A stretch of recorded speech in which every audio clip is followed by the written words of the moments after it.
Hello everyone, আমরা কদিন আগেই চলে গেছিলাম নৈহাটি বড়মার মন্দির।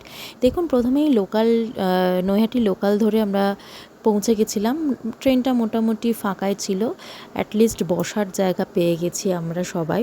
আর আমার ছোট্ট পুচকেটা দেখুন, ওর মনির কোলে কী সুন্দর চুপটি করে বসে থাকবে, ঘুরতে এসে কোনো তার বায়না নেই। এরপর আমরা মন্দিরের উল্টো দিকের দোকান থেকে আমরা পুজো কিনে নিয়েছিলাম। এখানে প্রচুর পুজোর দোকান, ডালার দোকান, মন্দিরটি খুব সুন্দর করে সাজানো। মানে এখানে 1 ঘন্টা প্রায় লাইন দিয়ে আমরা মন্দিরে ঢোকার সুযোগ পেয়েছি। লাইন খুব একটা লেট হয় না, মোটামুটি লাইন এগোতেই থাকে। ভীষণ ভিড় ছিল, আমরা যেহেতু রবিবারে গেছিলাম ওই জন্য ভিড়টা আরও বেশি পেয়েছি। খুব ভালো করে মায়ের দর্শন করে মায়ের কাছে পুজো দিয়ে যেন সমস্ত ক্লান্তি আমাদের শেষ হলো।